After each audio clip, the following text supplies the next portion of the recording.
ఇచ్చే శ్రేష్టమైన అవకాశాలు ప్రతిదీ కూడా చక్కగా సద్వినియోగపరుచుకోవాలి. ఆమేన్. చేతులు ఎత్తి స్తోత్రం చెల్లిద్దామా? ఈరోజు మన వాక్య ధ్యానం మార్కు సువార్త 10వ అధ్యాయం. మార్కు సువార్త 10వ అధ్యాయం.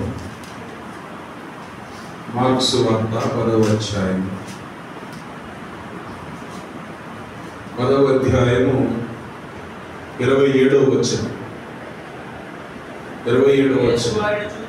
యేసు వారిని చూచి ఇది మనుషులకు అసాధ్యమే కానీ దేవునికి అసాధ్యము కాదు. దేవునికి సమస్తమును సాధ్యమే. ఈ వాక్యాన్ని చాలాసార్లు మన క్లిష్ట పరిస్థితులు వచ్చినప్పుడు, కష్ట పరిస్థితులు వచ్చినప్పుడు, భయంకరమైనటువంటి ప్రతికూల పరిస్థితులు వచ్చినప్పుడు, పోరాటాల్లో ఉన్నప్పుడు తరచుగా మనం గుర్తు చేసుకుంటాం. దేవునికి సమస్తమును సాధ్యమే. దేవునికి అసాధ్యమైనది ఏది కూడా లేనే లేదు. మనుషులకు అసాధ్యం. But with God all things are possible. దేవునికి సమస్తము సాధ్యమే అని ఒక అద్భుతమైనటువంటి మాట చూస్తాం. అయితే ప్రభు ఇక్కడ ఏ సందర్భంలో మాట్లాడుతున్నాడు అనే మనము టెక్స్ట్ అనేది చాలా ప్రాముఖ్యమైనది కూడా అన్నమాట. ఒక కుర్రవాడు వచ్చాడు, చిన్న వయసులోనే స్మార్ట్ గై అనుకుంటా. చాలా స్మార్ట్తో మరి మంచి ఉద్యోగం సంపాదించాడు. అది కూడా ఒక బ్యూరోక్రాట్, మంచి ఆఫీసర్. తర్వాత మంచి తెలివితో బాగా సంపన్నుడు కూడా అయిపోయాడు. ఉదాహరణకు ఈ రోజుల్లో ఫేస్బుక్ అధినేత ఎవరు అందరూ తెలుసు. చిన్న వయసులోనే సంపాదించారు. చాలా మంది కూడా ఇలా చూస్తే ఈ మధ్యకాలంలో సంపాదన అనేది చాలా స్మార్ట్గా సంపాదించే వారు చాలా ఎక్కువ మంది కనపడుతున్నారు. ఇంకొక సంపాదన కూడా ఉంది, ఈసీ వర్క్, స్మార్ట్ వర్క్ పట్టుబెట్టి ఈజీ వైపు వెళ్ళే వారు కూడా ఉన్నారు. అది ప్రమాదం. ఇతను ఎలా సంపాదించాడో తెలియదు. ఎందుకంటే చిన్నప్పటి నుంచి కూడా మన భాషలో చెప్పాలంటే సండే స్కూల్ ఎక్స్పీరియన్స్ ఉంది. చిన్నప్పటి నుంచి సండే స్కూల్కి వెళ్ళాడు, యూత్ మీటింగ్లకు వెళ్ళాడు. చిన్నప్పటి నుంచి 10 ఆజ్ఞలు నేర్చుకున్నాడు. అందులో 4 ఆజ్ఞలు దేవుని మహిమపరచడం, 6 ఆజ్ఞలు దేవుని మహిమపరిచిన తర్వాత మిగిలినవన్నీ కూడా మనుషులతో సంబంధాలు. 4 ఏమో దేవుని మహిమపరచడం, లవ్ గాడ్. 6 ఏమో మనుషులతో సంబంధాలు, love people. Love God, love people. Serve God, serve people. దేవుని ప్రేమించడం, మనుషులు ప్రేమించడం, దేవుని సేవించడం, మనుషులను సేవించడం. ఇవన్నీ కూడా చక్కగా వీళ్ళు ఎరిగినటువంటి వాడు. కానీ ఇతనికి ఒక ఆశ వచ్చింది. ఏంటంటే నిత్య జీవానికి వారసులు కావాలి. ఇక్కడేమో ఏది సాధించుకోవాలనుకున్నాడో వాడి డ్రీమ్, డిజైర్స్, వీడి యొక్క ప్యాషన్ ఏదైతే ఎందుకు సక్సెస్ అయిపోయాడు. చిన్న వయసులోనే మంచి సక్సెస్ఫుల్ కెరియర్, ఇద్దరికి సక్సెస్ఫుల్ లైఫ్ కనపడుతుంది. కానీ ఏదో ఒక కొరత కనపడింది. అదేమిటో ఆ కొరత తీర్చుకుందాం అనుకున్నాడు. ఎక్కడ ప్రయత్నించుంటాడో ప్రయత్నించి చివరికి ఎక్కడికి రావాలో అక్కడికి వచ్చేసాడు.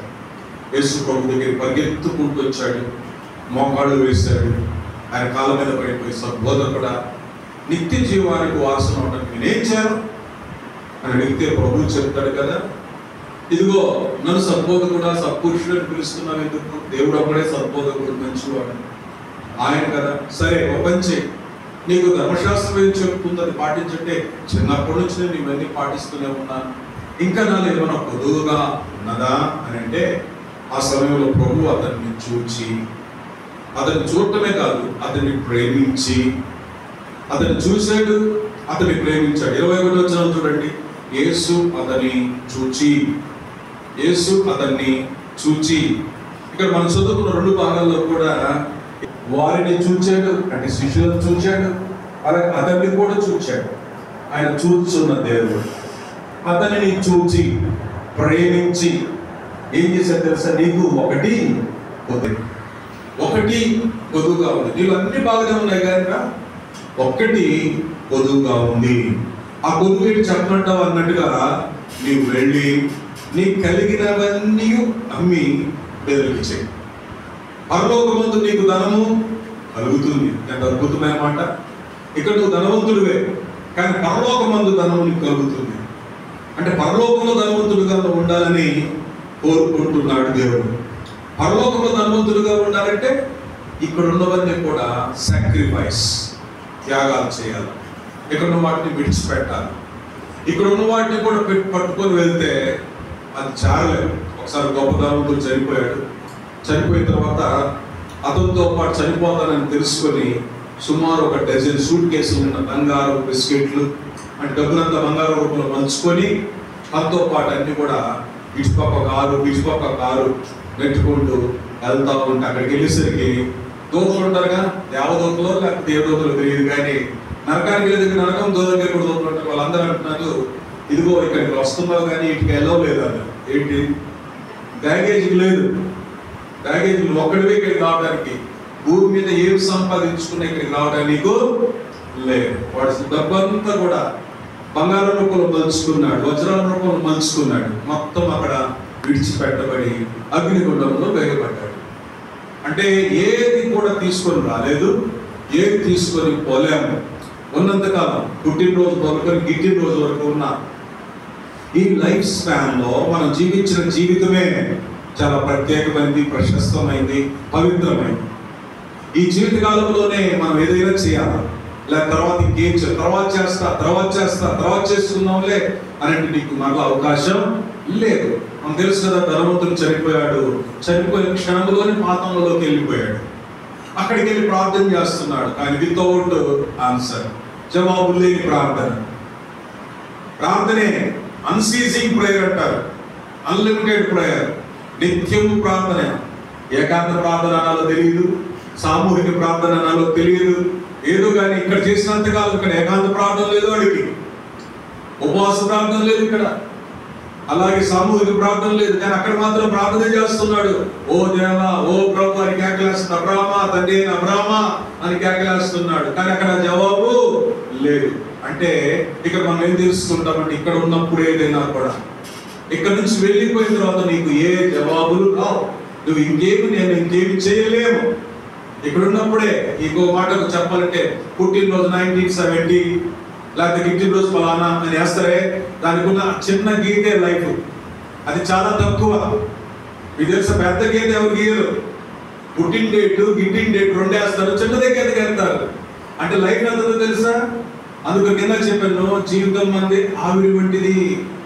నరులందరూ కూడా ఒట్టి ఊపిరి ఉన్నారు, ఆవిరి ఉన్నారు. మనమందరూ కూడా తాత్కాలికమే. ఈ ఉన్నంత కాలమే, ఎంతకాలం ఉంటామో తెలియదు, కానీ వైషమ్యాలు ఎందుకు, పంతాలు ఎందుకు, కక్షలు ఎందుకు, కార్పణ్యాలు ఎందుకు లోక సంబంధమైన వాటితో మనం రాజీ పడాలి. ఇక్కడ ప్రభు అతను చూసి చెప్తున్నాడు, ఇదిగో నీకు ఒకటి పొదువు కావు. ఇన్ని సాధించిన వాడు, ఇన్ని చక్కగా నడుచుకున్నవాడు ఆ ఒక్కటి పొదువుగా ఉన్నప్పుడు ప్రభు చెప్తా ఉంటే ఎంత చక్కగా మార్చుకోవాలా. చూడండి, పరలోకమందు నీకు ధనం కలుగును, నీవు వచ్చి నన్ను వెంబడించుము. తర్వాత ఇంకొక చోట నీకు నిత్య జీవం కూడా కలుగుతుంది. పరలోకమందు ధనమే కాదు, ధనంతో పాటు నిత్య జీవం కూడా నీకు కలుగుతుంది. ఎంత అద్భుతమైన మాట. 2 ఆపర్చునిటీస్ దేవుడు ఇచ్చాడు. ఇక్కడ నువ్వు ఒకటి వదిలిపెట్టుకుంటే నీకు ధనము కలుగుతుంది, అలాగే పరలోకంలో నిత్య జీవం కూడా కలుగుతుంది అని అంటే 22వ వచనంలో చూడండి, అతడు మిగుల ఆస్తి గలవాడు. అతడు మిగుల ఆస్తి గలవాడు గనుక ఆ మాటకు ముఖం చెంపుచ్చుకొని దుఃఖపడుచు వెళ్ళిపోయాడు. ఇంకొక చోట రాయబడింది, కుమిలి ఏడ్చుకుంటూ వెళ్ళిపోయాడు, వ్యసన పడుతూ వెళ్ళిపోయాడు. ఇదేంటి యేసు ప్రభు ఇలా చెప్పాడు? ముఖం చెన్నపుచ్చుకున్నాడు అంటే ప్రభు సరిచేస్తున్నాడు ఇతన్ని. ప్రభు ఒక అవకాశం ఇస్తున్నాడు ఇతనికి. ఇతను సరి చేసుకోవటానికి, తను మార్చుకోవడానికి ఇష్టపడట్లేదు. అతడికి నిత్య జీవం కంటే, నిత్య జీవం ఇచ్చే దేవుని కంటే ఏమిటి ఇతనికి ఇష్టం? ధనమే ఇష్టం, లోకమే ఇష్టం, లోక భోగాలే ఇష్టం. చెప్తున్నాడు కానీ, చిన్నప్పటి నుంచి పాటిస్తున్నాను చెప్తున్నాడు కానీ చేయట్లే. ప్రభు అతను చూచాడు, ప్రేమించాడు, అతను కొరత ఏందో ఆ ఒక్కటి కూడా తీర్చాలని ఆశపడతా ఉంటే ఆశను తీర్చుకోలేకపోయాడే. అప్పుడు ఆ సమయంలో ప్రభు చెప్తాడు, అసలు ఆస్తి గల వారు, ధనవంతులు, అటు పక్కన ఉన్నటువంటి ప్రజలందరినీ చూసి వారిని చూచాడు. అప్పుడు యేసు ప్రభు అక్కడ కూర్చున్న ప్రజలను చూశాడు, శిష్యులను చూచాడు. అప్పుడు అంటాడు, ఆస్తి గల వారు, ధనవంతులు దేవుని రాజ్యంలో ప్రవేశించుట ఎంతో దుర్లభం అని చెప్తూ ఆయన మాటలు శిష్యులందరూ కూడా విస్మయం పొందారంట. ఇదేంటి యేసు ప్రభు అని చెప్తున్నాడు? మరి లోకంలో ధనవంతులందరూ కూడా ఏమైపోతారు?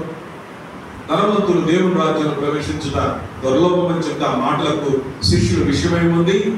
అందుకే యేసు తిరిగి వారితో ఎట్లా అన్నాడు, పిల్లలారా, తమ ఆస్తి యందు నమ్మకించు వారు దేవుని రాజ్యంలో ప్రవేశించడంతో దుర్లభం. ధనవంతుడు దేవుని రాజ్యంలో ప్రవేశించకంటే ఒంటె సూది బెచ్చలో దూరుట సులభం. ఒక ప్రాముఖ్యమైన విషయం చెప్తున్నాడు. ఒంటె సూది బెచ్చంలో, ఒంటె ఎక్కడ ఉంటుంది, సూది అంతది. చాలాసార్లు చెప్పారు ఈ విషయం. నేను ఒంటె సూదికి సంబంధం ఏమన్నా? మనం అనుకుంటున్న సూది, మన ఇళ్లలో మిషన్ కొట్టే సూది, అలాగే మనం బట్టలు కుట్టుకునే సూది ఉంది. ఈ సూదితో కాదు దేవుడు ఇక్కడ పోలుస్తుంది. కొంచెం బైబిల్ పరిజ్ఞానము, బైబిల్ గురించి ధ్యానించే వారికి మాత్రమే ఈ విషయం తెలుస్తుంది. సూది అనేది ఇంగ్లీష్లో ఇంకొంచెం వివరణాత్మకంగా ఉంటుంది, ఇంకొంచెం డెప్త్గా ఉంటుంది. అది మీకు అర్థం కావాలంటే యెరూషలేమునకు ఒక పెద్ద ప్రహరీ గోడ ఉంటుంది. ఆ ప్రహరీ గోడ ముందుగా ముఖద్వారం.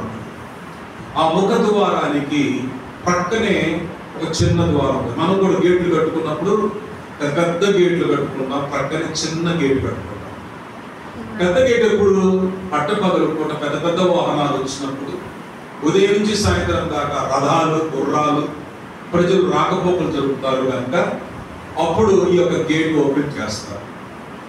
అర్థమైందా? తర్వాత సాయంకాలం చీకటి అయ్యేసరికి ఈ పెద్ద గేట్ క్లోజ్ అయిపోతుంది. ఇక ఎవరు వచ్చినా బయట ఉండాల్సింది తప్ప లోపలికి రావడానికి దాన్ని గవిని అంటారు. సో ఆ గవిని దగ్గర వెయిట్ చేయవలసిందే. అయితే లోపల స్థానికులు బయట ఉండలేక ఏం చేస్తారంటే, ఆలస్యంగా వచ్చిన వారు కొంతమంది ఒంటెలతో వస్తారు. ఒంటెలతో వచ్చినప్పుడు ఆ ఒంటెలతో వ్యాపారం చేయడానికి అందరూ ఎక్కడో వ్యాపారం చేసుకుని చాలా సంపాదించుకొని తిరిగి తమ పట్టణంలోకి వస్తారు. వచ్చినప్పుడు వారందరూ కూడా బయటే ఉండలేరు. బయట ఉంటే మళ్ళీ ఎక్కడ దొంగల ఈ యొక్క దాడి ఏదైనా జరగడానికి అవకాశం ఉంది కాబట్టి అని వాడు ఏం చేస్తారంటే, ఆ ఒంటెల మీద ఉన్నటువంటి బరువు అంతా కూడా పక్కకు తీసేసి ఒంటెను ఈ చిన్న ద్వారం అంటే ఈ చిన్న ద్వారంలో నుండి దాని మీద ఉన్న బరువు ఎప్పుడైతే తీసేస్తారో ఆ ఒంటె పెట్టేంత ద్వారం అన్నమాట. అంటే ఒంటె మీద ఆ బరువులో ఉన్నంతసేపు ఆ ఒంటె నిటాలుగా నడిస్తే ఆ యొక్క ద్వారంలో వెళ్ళలేదు. ఇక్కడ ప్రభు ఒక విషయం చెప్తున్నాడు. పరలోక రాజ్యం చేరాలంటే ఒంటె సూది బెజ్జంలో దూరినట్లుగా అనవసరమైన భారాలన్నీ, అనవసరమైనటువంటి బరువులన్నీ, అనవసరమైనటువంటి ఆచారాలు, కట్టుబాట్లు, పద్ధతులు, అలవాట్లన్నీ కూడా ఒక్కొక్కటి తీసివేసుకుంటే అప్పుడు సులభముగా, అది సులభం. ఒంటె సూది బెజ్జంలో దూరడం సులభం. ఇప్పుడు మనము ఈ లోకాన్ని విడిచిపెట్టి, ఆశలు విడిచిపెట్టి, కోరికలు విడిచిపెట్టి, అపవిత్రమైన వాటిని విడిచిపెట్టి, వ్యర్థమైన వాటిని విడిచిపెట్టి, ఇదిగో ఎలాగైనా సరే కూడా పరలోక రాజ్యంలో ప్రవేశించడానికి ఒంటె సూది బెజ్జంలో దూరినట్లుగా, ఆ యొక్క ద్వారం చిన్న ద్వారంలోనికి ప్రవేశించినట్లుగా పరలోకపు యెరూషలేములో చేరడానికి మనమందరం కూడా తాపత్రయపడాలి. ఎప్పుడైతే ఆశ కలిగి ఉంటామో ఈ అలవాటు, ఈ లక్షణము, ఈ తలంపు, ఈ ఆలోచన, ఈ ఊహ చెడ్డదని గ్రహిస్తామో పరిశుద్ధాత్మ దేవుడు మనకు సహాయం చేస్తాడు. అప్పుడు దేవుడికి సమస్తము సాధ్యం. నీవు కానీ ఇష్టపడితే, నేను మారడానికి ఇష్టపడుతున్నాను, నేను పశ్చాత్తాపడడానికి ఇష్టపడుతున్నాను, నన్ను నేను సరి చేసుకోవడానికి ఇష్టపడుతున్నాను, నన్ను సగదిద్దుకోవడానికి ఇష్టపడుతున్నానని పరిశుద్ధాత్మ దేవునికి నువ్వు అప్పగించుకున్నట్లయితే దేవునికి సమస్తము సాధ్యము. చేతుల దేని స్తోత్రం చెప్పండి. హల్లెలూయా. ఈ లోకంలో అసాధ్యం అంటే ఆయనకి ఏమి లేదు, కానీ అన్నిటికంటే మించి అసాధ్యం ఏంటంటే నీవు నీ మీద ఉన్న బరువు తీసేసుకోవడానికి ఇష్టపడకపోతే ఆయన ఏం చేయలేడు. మారటానికి, రూపాంతరం చెందడానికి మనల్ని మనం ఆయనకు అప్పగించుకోకపోతే ఆయన ఏం చేయలేడు. ఎప్పుడైతే మనం అప్పగించుకుంటామో నీలో నాలో ఉన్న ప్రతి భారము, ప్రతి బరువు, ప్రతి సులువుగా చిక్కులు పెట్టే వాటన్నిటిని కూడా ఆయన తీసివేసి రక్షణ ఇస్తాడు, విమోచన ఇస్తాడు, విడుదల ఇస్తాడు, శాంతి సమాధానం ఇస్తాడు, పరలోకపు ఆనందాన్ని ఇస్తాడు. ఏమన్నా లేకపోయినా కూడా గొప్ప సంతోషము, సమాధానం ఇస్తాడు. దేవుడి ద్వారా కలిగేది ఏంటంటే సంతోషం, సమాధానం, ఆనందము, పరిశుద్ధాత్మ యందలి ఆనందమై ఉన్నది. కనుక శిష్యుడు అడుగుతాడు కదా, వారందరూ అత్యధికంగా ఆశ్చర్యపడిపోయి ప్రభువా అట్లయితే ఎవరు రక్షణ పొందగలడు అని అంటే ప్రభు అంటారు కదా, వారిని చూసి మనుషులకు అసాధ్యం.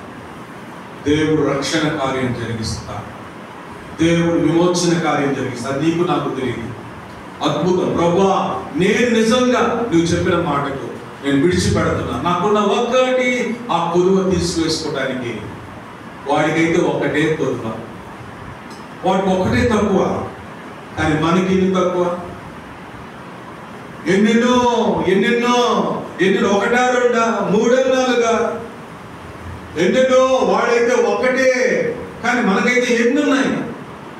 ప్రభా నాలో చాలా కొదువులు ఉన్నాయి ప్రభా, ప్రభా నాలో చాలా కొరతలు ఉన్నాయి ప్రభా, ప్రభా నాలో చాలా పొరపాట్లు ఉన్నాయి ప్రభా, ప్రభా నాలో చాలా దోషాలు, తప్పులు ఉన్నాయి ప్రభా, ప్రభా నాలో చాలా చాలా చాలా చాలా నీకు ఆయస్కరమైనవి ఉన్నాయి ప్రభా అని ఒప్పుకొని క్షమాపణ కోరుకుంటే ఎంత అద్భుతంగా ఆయన చూస్తాడు.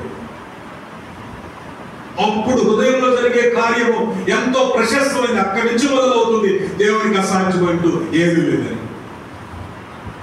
పై పైన మెరుగులు దిద్దుకోవడం కంటే హృదయంలో, మనస్సులో, ఆలోచనలో, తలంపులలో చెయ్యి జీవితం పొందుకోవడానికి మనం ప్రయత్నించాలి. అంతరంగంలో జయ జీవితం పొందుకోవడానికి ప్రయత్నించాలి. ఇలాంటి చిన్న వయసులో ఉన్నటువంటి ఒక అమ్మాయి స్నానం చేస్తూ ఒక పిన్నిస్ ఏం చేసిందంటే సబ్బులు పెట్టేసింది. సబ్బులు పెట్టింది, అయిపోయింది, స్నానం అయిపోయింది. మరుసటి రోజు వాళ్ళ అమ్మగారు ముందుగా స్నానానికి వెళ్ళి స్నానం చేస్తుంటే ఏమో సోప్ తీసుకొని రుద్దుకుంటుంటే ఇటు కలగానే ఎప్పుడో మొత్తం చర్మం మొత్తం గురేసి వచ్చేసింది. ఇది సేమ్ పెట్టిందా? వెంటనే కోపం వచ్చింది. ఈ పని ఫలానోడు చేసి ఉంటాడు అంటే ఇంట్లో చుట్టూ పనులు చేసేవాడు ఉంటాడు అన్నమాట. పిల్లలు నలుగురు, ఎదుగురు ఆడపిల్లలు ఇద్దరు ఉన్నారు. ఆడపిల్లలు వైపు చూడలే, వాడే చేసి ఉంటాడు. మనం పిలిచేవాడు క్యాల్కులేసి నువ్వే చేసావు, నాకు తెలిసి నువ్వే కడతావు అని తిడతా ఉంటే ఈలోపు ఏం జరిగిందని ఈ అమ్మాయి పరిగెత్తుకుంటూ వచ్చింది. చూస్తుంది, అమ్ముని అరుస్తుంది, మమ్మీ కొడుతుంది. కానీ ఈ అమ్మాయి మాత్రం ఏం చెప్పదు, అబద్ధం మాత్రం మాట్లా, కానీ ఆగే చూస్తుంది. ఇలా 35 సంవత్సరాలు గడిచిపోయింది. 35 సంవత్సరాల తర్వాత 35 సంవత్సరాలుగా తాను వేధిస్తూనే ఆ రోజు అబద్ధమైతే ఆడలేదు, కానీ నీతిగా, నిజాయితీగా అమ్మాయి 35 ఏళ్ల తర్వాత అమ్మ దగ్గరికి వెళ్ళి, అమ్మ నన్ను క్షమించు, నా మనస్సును, నా హృదయాన్ని గురించి వేస్తే ఆ ఒక్కటిమ్మా, నువ్వు తమ్ముని కొడుతుంటే, తమ్ముని తిడుతుంటే, తమ్ముని కేకలేస్తుంటే అది నేనే చేసినానని నిజాయితీగా ఒప్పుకోలేదు, నేను యథార్థంగా ఒప్పుకోలేదమ్మా. 35 సంవత్సరాలుగా నేను మనసులో బాధపడుతున్నాను, ఇంతవరకు దాన్ని ఒప్పుకోలేదు. 35 సంవత్సరాలుగా నన్ను తోచి వేస్తుంది. చూసారా, చాలా మంది నిజం చెప్పరు కానీ నిజాయితీగా ఉన్నారు.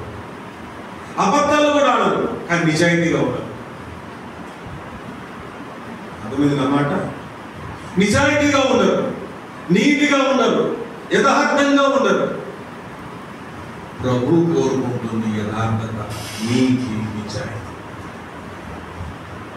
నువ్వు అబద్ధాలు ఆడకపోవచ్చు, కానీ నీ అంతరంగంలో సత్యమును కోరుతున్నాడు, యథార్థతను కోరుతున్నాడు, ఉన్నది ఉన్నట్లుగా ప్రభువా నన్ను సరిచేయి. వీడైతే నాకేమైనా కొదువు ఒకటి ఉందా అని అడిగాడు. కానీ నీతిగా, నిజాయితీగా, యథార్థంగా తను సరి చేసుకోవడానికి ఇష్టపడట్లేదు. వాడు ముఖం చిన్నబుచ్చుకొని దుఃఖపడుచు ఎక్కడికైతే వచ్చాడో, ఎక్కడికైతే వెళ్ళాలనుకున్నాడో అది కోల్పోయి వెళ్ళిపోయాడు. అది పోగొట్టుకున్నాడు చేతుల. అవకాశాలు రావు మళ్ళా. బైబిల్ అవకాశం వచ్చినప్పుడు సద్వినియోగపరచుకోకుండా అవకాశం కోసం ఎదురు చూసిన వ్యక్తి ఏమయ్యాడు తెలుసా? విశ్వాస భ్రష్టుడయ్యాడు. వచ్చే అవకాశాలు చాలా తక్కువ. ఆ అవకాశాలు సద్వినియోగపరచుకోవాలి. చాలా మంది దేవుడితో సమాధాన పడే సమయం, దేవుడి దగ్గర సరి చేసుకునే సమయం, యథార్థంగా ప్రభువా నా తప్పులు, నా దోషములు, నా అతిక్రమములు క్షమించమని ఒప్పుకొని వాటిని విడిచిపెట్టే సమయం ఇది. అలాంటి విడిచిపెట్టు, అలాంటి ఒప్పుకో, అలాంటి ఒప్పుకో, అలాంటి ఒప్పుకో. నీ నాలుగు సరి చేసుకో, నీ చూపు సరి చేసుకో, నీ మాటలు సరి చేసుకో, నీ నడవడిక సరి చేసుకో, నీ ఆలోచన సరి చేసుకో, నీ తలంపులు సరి చేసుకో అని ప్రభు మాట్లాడుతున్నప్పుడు వాటిని సరి చేసుకోగలుగుతున్నామా? ప్రేమతో ఆయన వారిని చూచాడు, అతన్ని ప్రేమించి అతని పట్ల కనికరపడి నీకు ఒకటి పొదువుగా,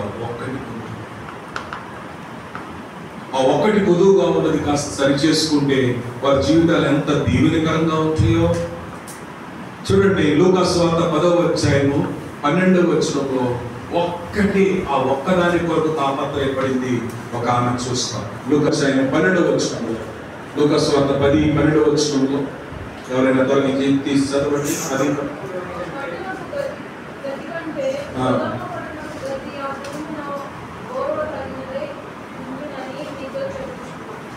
అమ్మా లూకా 10:42 12 మరి ఉత్తమమైన దాన్ని ఏర్పరచుకొనెను.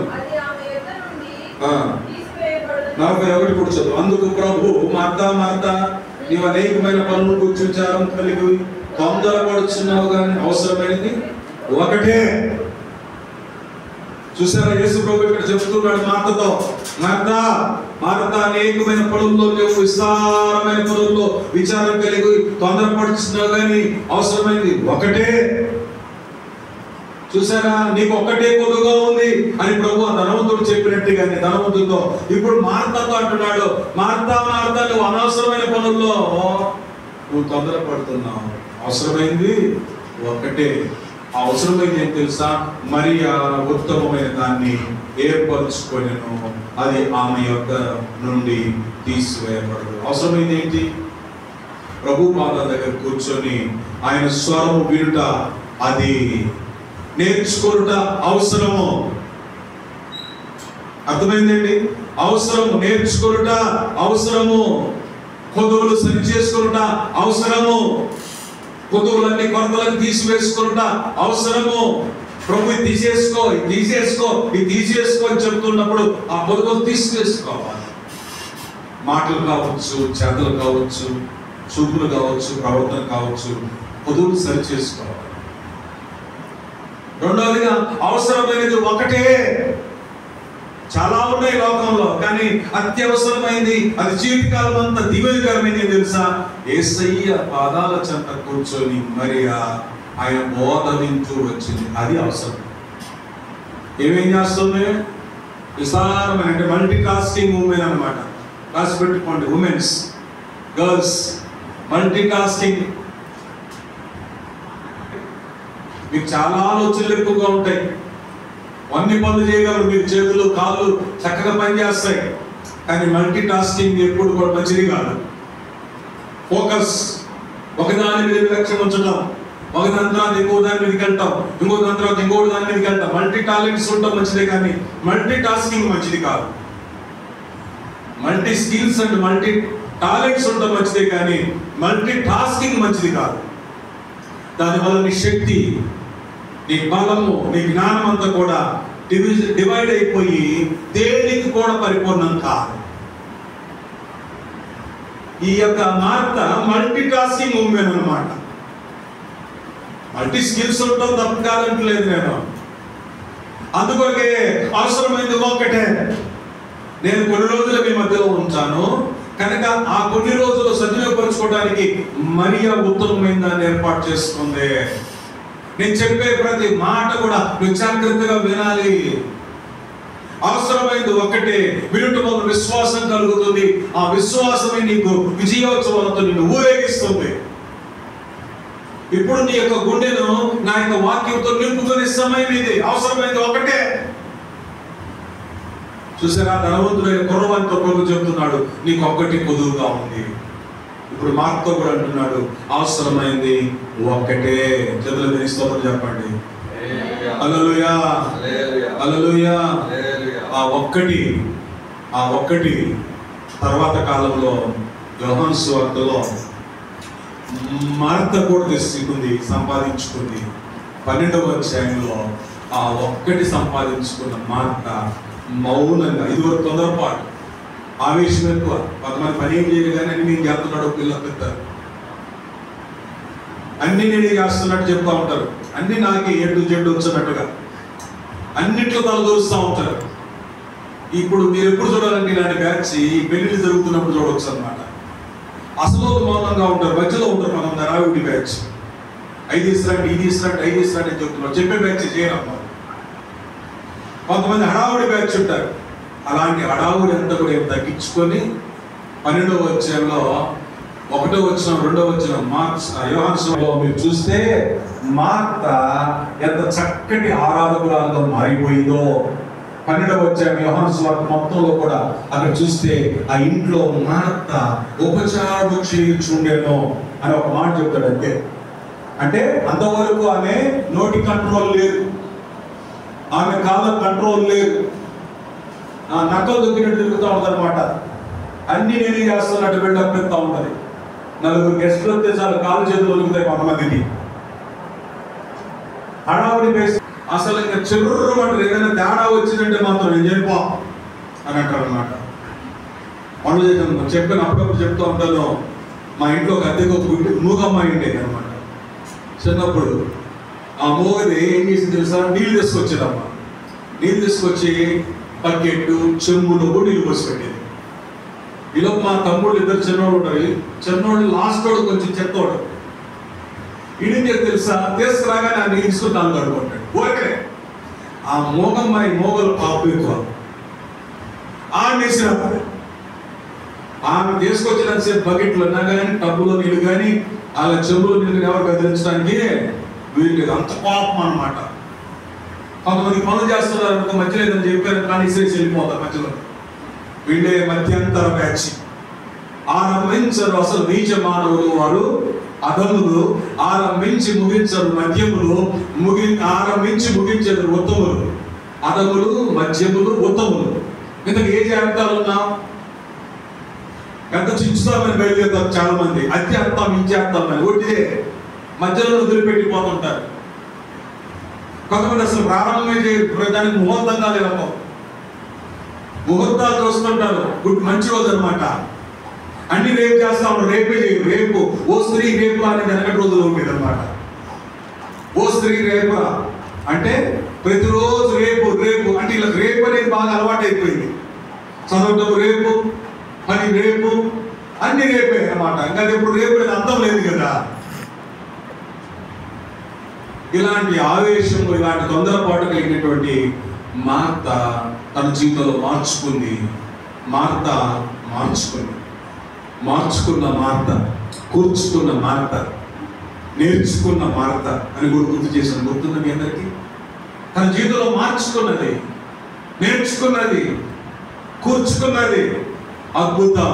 మార్త పరిచారం చేయించుండే. చేతులు స్తోత్రం చెప్పండి. ఈరోజు పరిచారం చేస్తున్నప్పుడు ఏమనుకునేది? ప్రభా నీకు తొందర, నీకు లేదు అసలు, కనీసం నీకు చింత లేదా? ప్రభుకే చింత లేదని చెప్తుంది. ఆ ఊర్లో ఒకళ్ళు ఉన్నారు, ప్రభుకే బోధన చేస్తారు. యేసు ప్రభు నువ్వు పక్కన కూర్చో, మేము నీకు బోధన చెప్తామని పెంచున్నారు. పాస్టర్లకు బోధన చేయడం అలవాటు అయితే, విశ్వాసులకు బోధన చేయడం మనకి పాస్టర్ ప్రభు కూడా, ప్రభు నువ్వు కూర్చో ప్రభు, నువ్వు కూర్చో, నీకు తెలియదు మాకు తెలిసినంతగా. అలాంటి మార్త, నీకు చింత లేదా అన్నటువంటి మార్త ఇప్పుడు సైలెంట్గా ప్రభు దగ్గర ఉపచారం చేస్తూ వచ్చి చేతులెత్తి స్తోత్రం చెప్పండి. ఆమె అవసరమైనది ఒకటి సమకూర్చుకుంది. చేతులెత్తి స్తోత్రం చెల్లిస్తారా? నువ్వు సమకూర్చుకునే సమయం కాదా ఇది? నువ్వు ఒకటి సరిచేసుకునే సమయం కాదా ఇది? చివరికి ఒక మాట చెప్పి ముగిస్తాను. యోహాను సువార్త 9వ అధ్యాయము 27వ వచనం. యోహాను సువార్త 9వ అధ్యాయము 25వ వచనం. యోహాను 9:25 త్వరగా. 9వ అధ్యాయము 25వ వచనం. వాడు ఆయన పాపియో కాడు, నేను ఎరుగను. ఒకటి మాత్రం నేను ఎరుగదును, నేను గుడ్డివాడిని అయ్యుండి ఇప్పుడు. ఇక్కడ ఒక అద్భుతమైన మాట మీరు చూస్తే, పుట్టుగుడ్డివాడు సిలోయము కోనేటి దగ్గర బాగు చేయబడతాడు. వాడు చెప్తున్న మాట ఏంటంటే, ఒకటి మాత్రం నేను ఎరుగుదును, ఐ నో ఓన్లీ వన్. నేను ఒకటి ఎరుగుదును. ఒకటి ఏమి ఎరుగుతాడంటే, ఒకప్పుడు నేను గుడ్డివాడిని అయ్యించిని ఇప్పుడు కళ్ళారు చూస్తున్నాను. ఇది వాడి బాగా తెలిసిపోయింది. నేను గుడ్డివాడిని ఇంటిని లోకంలో చూడలేదు, ఎవరిని చూడలేదు, తల్లిదండ్రులు చూడలేదు. తల్లిదండ్రుల ముఖం ఎట్లుంటో తెలియదు, స్నేహితుల ముఖం ఎట్లుంటుందో తెలియదు, నాకు సోదరులైన వారి ముఖం ఎట్లుంటో తెలియదు, నా రక్షక మందిరుల ముఖం ఎట్లుంటో నాకు తెలియదు. నేను గుడ్డివాడిని అయ్యించినే. కానీ ఇప్పుడు నేను చూస్తున్నాను. ఫస్ట్ కళ్ళు వచ్చినప్పుడు అతను ఎవరు చూసింటాడు అనుకున్నారు? యేసును చూచాడు. ఎవరైతే యేసును చూస్తారో వారు చూసే విధానమే మారుతారు. అందుకొరకే యోహాను భక్తుడు, ప్రభు యేసు నా రక్షక, నొసగు కన్నుల్లో నాకు నిరతము నిన్ను చూడా. ప్రభు యేసు నా రక్షక, నొసగు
చూశారండి.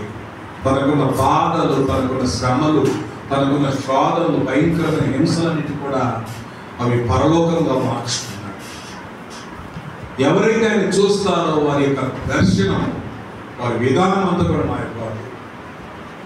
ఇంతవరకు నేను చూడలేదు, నేను గుడ్డివాడిని ఏంటి, ఒకటి నేను ఎరుగుదును, ఐ నో ఓన్లీ వన్. నాకు తెలుసు నేను గుడ్డివాడిని, నా కళ్ళు మూయబడ్డాయి. ఈ మాట చెప్పవచ్చు. అతని కళ్ళు దేహానికి దీపం, సర్వేంద్రియానం నయనం ప్రధానం. సర్వేంద్రియానం నయనం ప్రధానం. కళ్ళు చెడిపోతే దేహమంతా చెడిపోద్ది.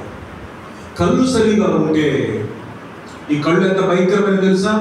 కామపు చూపు, వ్యామోహపు చూపు, విషపు చూపు, అపవిత్రమైన చూపు, కోపపు చూపు, ఎంతో పనికిమాల చూపు, ఎంతో మనిషి యొక్క మనస్సును పాడు చేస్తుంది, మనోనేత్రాలను పాడు చేస్తుంది. ఈ యొక్క చూపు నేత్రాసనం కలిగిస్తుంది. ఒకప్పుడు నేను గుడ్డివాడిని ఎంచుని, కానీ ఇప్పుడు నేను కళ్ళారా చూస్తున్నాను. నాకు చూసే విధానం మారిపోయింది. నేను ఎరుగుదును, ఒకటి నేను ఎరుగుదును, I know only one thing. దూరం నేను చూసేవాడిని కాదు, కానీ ఇప్పుడు చూస్తున్నాను. ఆయన పాపియో కాడు నాకు తెలియదు, ఆయన నాకు చూపునిచ్చాడు. నా చూపును సరిచేశాడు, నా ఆలోచన సరిచేశాడు, నా మనస్సును సరిచేశాడు, నా మనోనేత్రాలను వెలిగించాడు. చదివేది హల్లెలూయా. అంటే ఇప్పుడు మనోనేత్రాలను తెరుచుకునే సమయం. ఒకటి నేను ఎరుగుతున్నాను, గుడ్డివాడిన ఇంటిని. నీకు తెలుసా? నువ్వు ఎరిగి ఉన్నావా? ఈ సంగతి చెప్పగలవా? నేను దూరస్తున్న ఇంటిని, నేను పాపిన ఇంటిని, నేను అపవిత్రున్న ఇంటిని, నేను అన్ని విధాలుగా చచ్చిపోయి ఇంటిని. ఒకటి నేను ఎరుగుతున్నాను, ఇప్పుడు నేను చూస్తున్నాను. ఇదివరకు నేను చూసే వ్యక్తిని కాదు. ఇదివరకు నా మాటలు వేరు, నా ప్రవర్తన వేరు, నా నడవడిక, నా ఆలోచన వేరు. ఇప్పుడు నేను చూస్తున్నాను. ఇప్పుడు చూస్తున్న విధానం వేరు, ఇప్పుడు మాట్లాడుతున్న విధానం వేరు, ఇప్పుడు నడుస్తున్న విధానం వేరు, ఇప్పుడు నేను ఆలోచిస్తున్న విధానం వేరు. ఒకటి నేను ఎరుగుదును. అయినో అంతే. నేను గుడ్డివాడిన ఇంటిని ఇప్పుడు నేను చూస్తున్నాను. చేతులెదిరి స్తోత్రం చెప్తాను. చివరిగా ఒక మాట చెప్పుకొని ముగించుకుందాం. ఆ మాట చెప్తే చాలా కంప్లీట్గా ఉంటుంది అనుకుంటున్నాను. ఫిలిప్పీలకు రాసిన పత్రిక 3వ అధ్యాయం 13వ మాట. ఫిలిప్పీలకు రాసిన పత్రిక 3వ అధ్యాయం 13వ వాక్యం. ఫిలిప్పీలకు రాసిన 3వ అధ్యాయం. నేను ఇదివరకే పట్టుకొని ఉన్నాను, తలంచుకోను, అయితే ఒకటి చేయొచ్చు. Today my message is only one. ఒకటి. మన జీవితంలో ఏదో జరిగింది కాబట్టి ఒకటి చేస్తున్నాను. అదేంటంటే వెనక ఉన్నవి మరిచి ముందున్న వాటి కొరకు వేగిరపడుచున్నాను. ఒకటి చేస్తున్నాను, వెనక ఉన్న వాటిని మరిచి ముందున్న వాటి కొరకు వేగిరపడుతున్నాను. ఒక్కటి చేయించుండాలి. గుర్తుంచుకో, ఒకటి పొదువా సరి చేసుకోవాలి. ఒకటి గుర్తుంచుకోవాలి. ఒకటి అవసరమైన దాన్ని సంపాదించుకోవాలి. ఒకటి తెలుసుకోవాలి.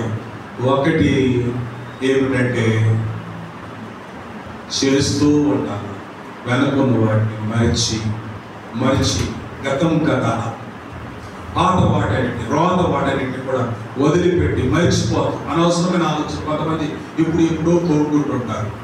ఈ జబ్బు చాలా భయంకరమైనది, మానసిక జబ్బు. గత జీవితంలో ఏదో జరిగిన వాటిని, తమ జీవితంలో జరిగిన వాటన్నింటినీ కూడా జ్ఞాపకం చేసుకుని అది ఎందుకు ఇటు జరిగింది, అలా ఎందుకు జరిగింది, ఇలా జరిగింది, లేనిపోని ఊహలన్నీ కూడా ఊహాలోకంలోకి వెళ్ళిపోతారు.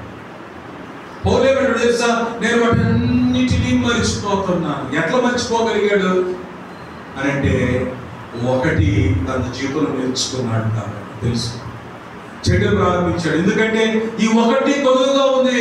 పౌలా, నువ్వు వెనకున్న సంగతులు చాలా నీకు గుర్తుంటాయి, నువ్వు వాటి వైపు వెళ్ళమాట. మనుషులమైన మనం కూడా చాలా వెనక జరిగిన వాటిని, మంచి కానీ చెడు కానీ కీడు కానీ, అవి చాలా గుర్తుంచుకుంటాం మనం. ఇదిగో ఆ వెనక ఉన్న వాటన్నిటినీ మర్చి పడుచున్నాను. అది ఒకటి చేయాలి. ఇది రోజు చేస్తుండాలి. వాళ్ళు నాకు ఎందుకు ఇట్లా అన్నారు, వాళ్ళు ఇట్లా ఎందుకన్నారు, వాళ్ళు నాకు ఇట్లా ఎందుకు అన్నారు, వాళ్ళు ఎందుకు అలా అన్నారు అని అలాంటి గుర్తు చేసుకోవాలి. అనవసరమైన కూడా మర్చిపో. ముందున్న వాటి కొరకు వేగిరపడు. అవి శాశ్వతమైనవి, అవి మహిమ కలిగినవి, అవి ఉన్నతమైనవే. కనుక ఈరోజు 4 విషయాలు దేవుడు మనతో మాట్లాడారు. ఒకటి, కొదువలు సరి చేసుకోవాలి. ఒకటి, అవసరమైంది ఏర్పాటు చేసుకోవాలి. ఒకటి నీవు ఏమై ఉన్నావో తెలుసుకోవాలి. అయినో నేను ఎరుగుదును. ఒకటి, వెనక ఉన్న వాటిని మరిచి ముందున్న వాటి వరకు వేగిరపడుతూ చేస్తూ వెళ్ళాలి. ఒకటి చేయాలి. అదేమిటంటే వెనక వాటిని మర్చిపో. పాత వాటన్నింటినీ, వ్యర్థమైన వాటన్నింటినీ, అపవిత్రమైన వాటన్నింటినీ. అవి కొన్నిసార్లు మంచివే కావచ్చు, అవి కూడా మర్చిపో. మీకు తెలుసా, చాలా మర్చిపోవాల్సిన వాటిల్లో మంచి మేలు కూడా మర్చిపోవాలి మనం. అంటే దేవుడు మనకు చేసిన, లేదా ప్రజలు మనకు చేసిన వాటిని కాదుగా నేను చెప్పేది. మనం ఎవరికైతే చేస్తుంటాం వాటిని కూడా మర్చిపోవాలి. చాలాసార్లు గుర్తొస్తున్నాయి, అలాంటి వ్యక్తికి నేను అది చేశాను, వాళ్ళ కృతజ్ఞత లేదు అని అంటారు. అది అనవసరం నీకు నాకు. మర్చిపో. వెనకున్న వాటిని మర్చిపోయి ముందున్న వాటి వరకు వేగి ఒకటి ఈరోజు మనం ఒకటి సరి చేసుకుంటావా? ఒకటి అవసరమైన ఏర్పాటు చేసుకుంటావా? ఒకటి నీవు నీ యొక్క జీవితంలో ఎరిగి ఉంటావా? ఒకటి చేస్తూ వెళ్తావా? దేవుడు అంటే గొప్ప పరిశుద్ధాత్మ దేవుడు దయచేయను గాక. తల ఒకసారి కళ్ళు మూసుకోనండి. అందరూ కూడా ఏకీభవించారు. ప్రార్థనలో ఉండండి. అందరూ నాన్న ప్రార్థించారు.